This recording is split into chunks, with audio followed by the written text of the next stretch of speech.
David, please wake up. Please. Mommy is here. Wake up. David, wake up. I am fine. Look at me. There are some streets the government forgets. Places where the road has more holes than tar. Where gutters overflow when rain falls. Where children learn the meaning of hunger before they learn multiplication. Olowo Street was one of those places. Behind a noisy mechanic workshop, where engines screamed from morning till night and the smell of burnt oil never left the air, there stood a small room built with weak cement blocks and a tired zinc roof. That room leaned slightly to one side, as if even it was tired of standing. Inside that room lived a woman named Martha and her 8-year-old son, David. The room was small, very small. If you stretched both arms wide, you could almost touch both walls. The window had no glass, only a piece of cardboard held in place by 2 rusty nails. When wind blew, dust entered freely. When rain came, water followed. There was one thin mattress on the floor, one small wooden table, one plastic bucket for water, one charcoal stove. That was all. But inside that room, there was something stronger than poverty. There was love. Every night, Martha and David slept side by side on that thin mattress. Sometimes their legs tangled. Sometimes David rolled too close to the wall, and Martha would gently pull him back. "Come here," she would whisper, and he would move closer without opening his eyes. David was only 8 years old, but life had already carved seriousness into his face. He did not complain like other children. He did not cry for toys or biscuits. He understood when money was finished. He understood when his mother said, "I'm not hungry," that she was lying. He understood hunger the way adults understand death. And Martha understood fear. Fear of sickness, fear of rent, fear of tomorrow. But she never let David say how deep that fear went. Every morning before sunrise, she would wake up quietly. She would sit on the edge of the mattress for a moment and look at her son. She always looked at him the same way, as if counting something. Maybe counting how long she could protect him. Then she would stand, tie her wrapper tightly around her waist, carry her small tray and charcoal stove, and walk to the roadside to sell roasted corn. Rain or sun, no excuses, because hunger did not excuse anyone. David's father left when David was only 2 years old. He said poverty was not his destiny. He said he was meant for better things. He packed a small bag one evening and told Martha he was traveling to find work in another city. He never came back. At first, Martha defended him. He will send money. He will call. He is just trying. But weeks turned to months. Months turned to years. No money, no call, no apology. Just silence. And so, Martha stopped expecting help. She became mother and father. She became strength and softness. She became everything. Some nights, after David fell asleep, she would sit in the dark and cry quietly so he would not hear. But somehow, David always knew. One night, when he was about 6, he pretended to be asleep. He heard his mother sniffing softly.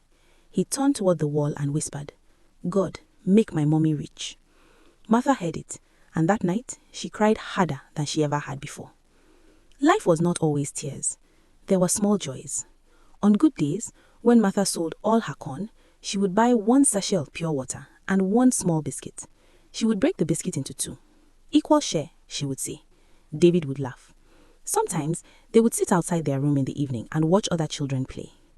David never joined them much. He was shy, quiet. He preferred to sit beside his mother and talk about school. "Mommy, when I grow up, I will buy you a big house." "How big?" "Big enough that rain cannot enter." She would smile. "Then I will sleep without moving the bucket around." They would laugh together, and for a few minutes, poverty would feel smaller. It was a Tuesday, the kind of Tuesday that feels normal until it isn't. Business had been bad for weeks. People complained about money. Customers argued over prices. That day, Martha sold only 3 pieces of corn. 3. The charcoal cost more than what she made. On her way home, she felt something strange. Her head felt heavy. Her legs trembled. She blamed the sun. She blamed tiredness. She blamed hunger. When she entered the room, David ran to collect her tray as usual. "Mommy, you are late." She forced a smile. Yes, today was slow. She bent to light the charcoal stove to warm water for Gary. Her fingers shook. The matchstick fell. She tried again. The room started spinning. David noticed. "Mommy?" She reached for the kettle. It slipped from her hand. And then she collapsed. The sound of her body hitting the floor was louder than anything David had ever heard. "Mommy!" He rushed to her. Her skin was burning, her breathing was uneven, her lips were dry. She tried to open her eyes. "I'm fine," but she wasn't. David had never seen her like that before. Not this weak, not this helpless, and that frightened him more than hunger ever had. Night came slowly. The room grew dark. There was no food.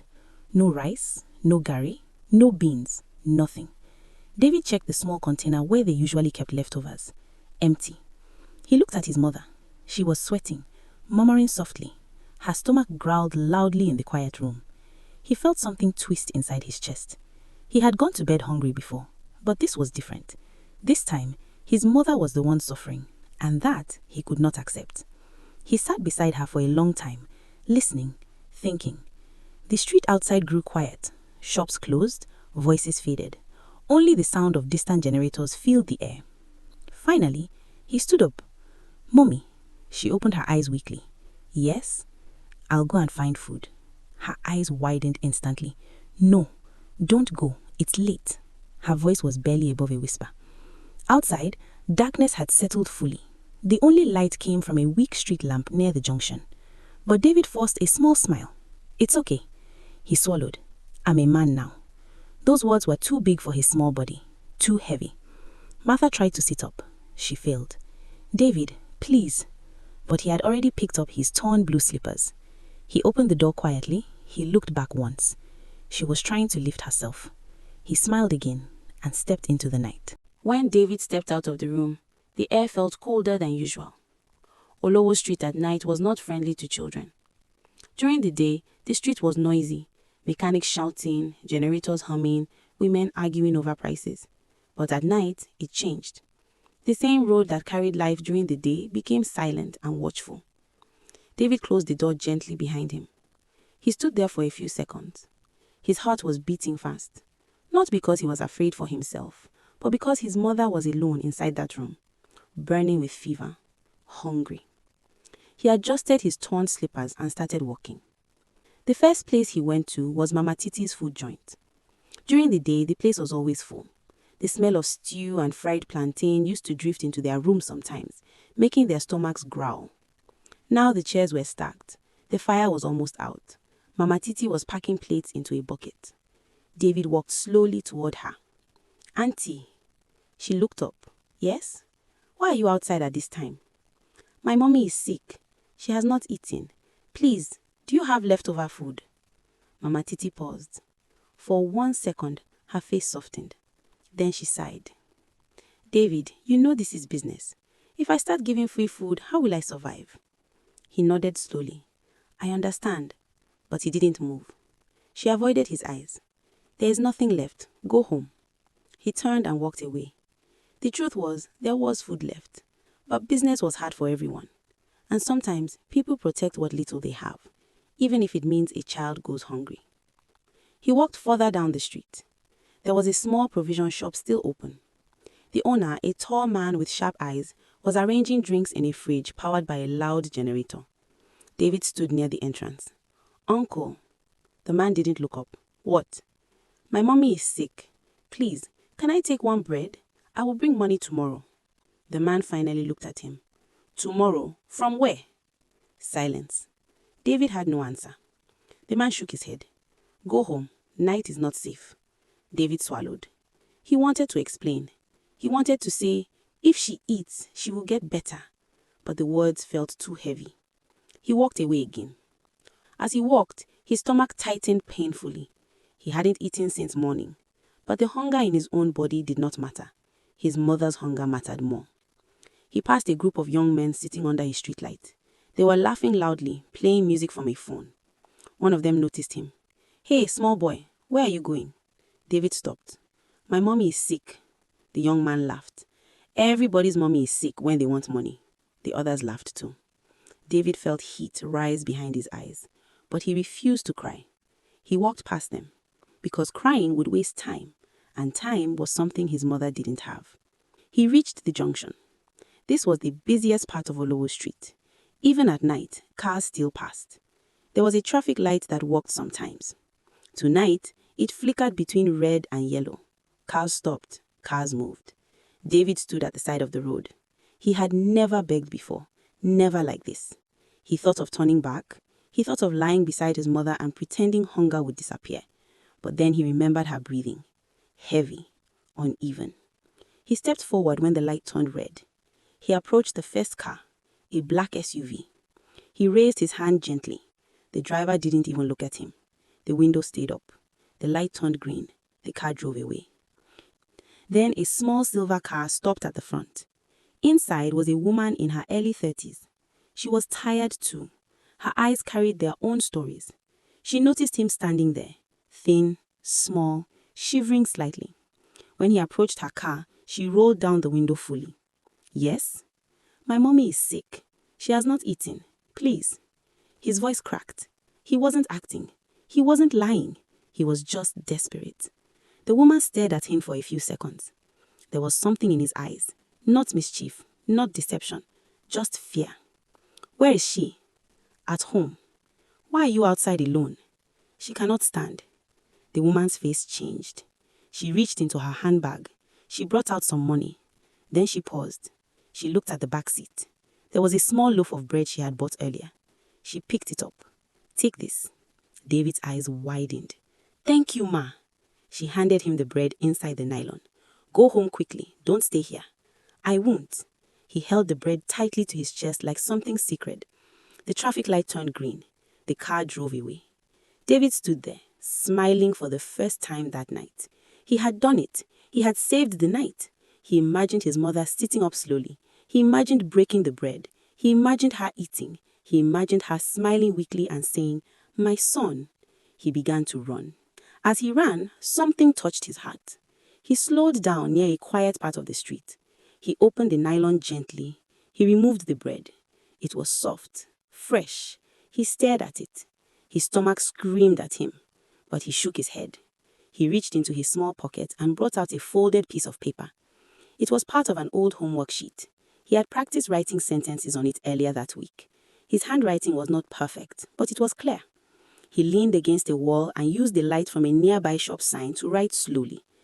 "Mommy, eat first. I will eat later." He folded the paper carefully.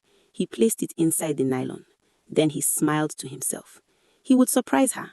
He would pretend he was not hungry. He would watch her eat first, because that is what men do. They protect, they provide, even when they are only 8 years old. He tightened the grip on the nylon and ran again. The next junction was darker than the rest. The street light there had stopped working weeks ago. Nobody repaired it.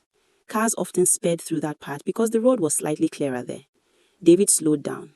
He looked left. He looked right. He saw no car close enough. He began to cross.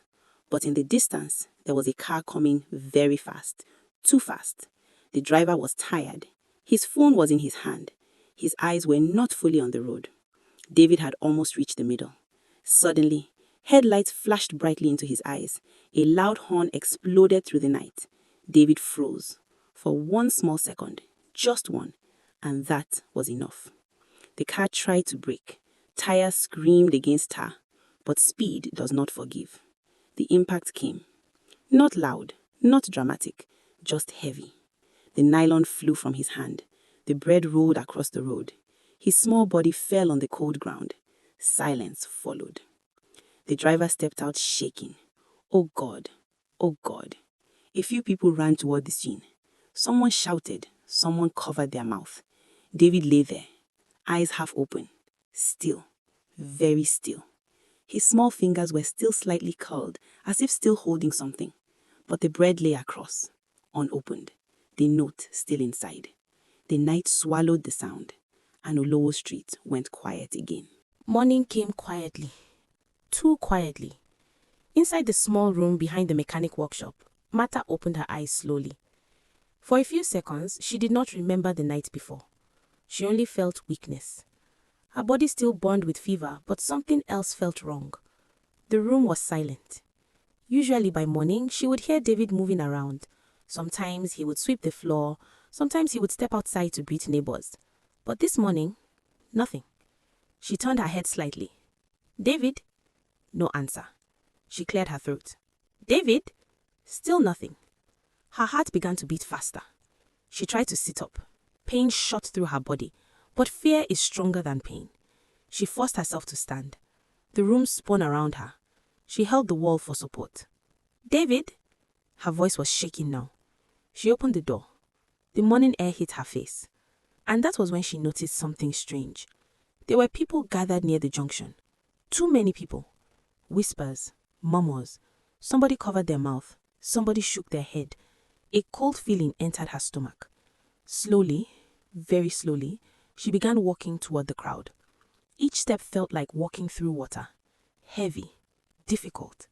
As she got closer, the crowd parted slightly, and then she saw something on the ground. Small, still, familiar. Her brain refused to understand. No! She moved closer, and then she saw his face. David, lying on the roadside.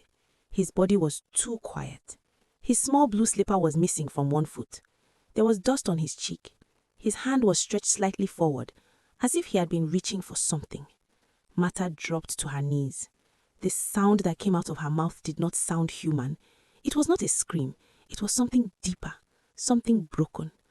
"My baby!" She crawled toward him and lifted his head into her lap. His skin was cold, too cold. "Wake up! David, wake up! I am fine! Look at me!" But he did not move. A woman from the crowd tried to hold Martha's shoulder. "Please, calm down." "Calm down?" Martha screamed. "He went to find food for me." The words echoed in the air. Some people looked down in shame because they had seen him the night before, begging, asking, trying, but they had looked away. One man from the mechanic workshop spoke quietly. He was holding bread. Martha's eyes searched the ground wildly. "Bread?" Someone picked up a nylon bag from nearby. It fell over there. Martha grabbed it with shaking hands. Inside was the small loaf of bread, untouched. She pulled it out slowly. Then something slipped from inside the nylon and fell to the ground. A folded piece of paper. Her hands trembled as she picked it up. She opened it carefully. Her eyes scanned the uneven handwriting, and she read, "Mommy, eat first. I will eat later." The world stopped. Everything around her faded. There were still people there. There were still sounds, but she heard nothing. Her chest tightened violently. Her breath shortened. She pressed the paper against her chest. "My son." Tears fell heavily onto the note. He had been thinking of her, not himself. He had been hungry, but he wanted her to eat first. Martha bent over his body and wept, the kind of weeping that comes from the deepest part of the soul. People around her began crying too. Even the driver who hit him stood aside shaking, tears running down his face. But none of it mattered, because David was not moving, and he would never move again. The burial happened 2 days later. It felt unreal, as if Martha was watching someone else's life. The coffin was small, too small. When they carried it, it looked light, too light. Neighbors gathered quietly. The woman who gave him bread stood at the back, covering her face with her scarf, crying uncontrollably. "I told him to go home quickly." Martha heard her voice, but did not respond. She stood beside the grave silently. When they lowered the coffin, something inside her lowered too. She did not scream this time. She did not faint. She just stared, empty. When everyone left, she remained. She knelt beside the fresh soil. She placed the bread on top of the grave. "You said you will eat later." Her voice was barely a whisper. "I am still waiting." The wind blew gently, but there was no answer. After the burial, Martha changed. She stopped going to the roadside. She stopped cooking. She stopped talking. The small room became quieter than ever. Sometimes neighbors brought food.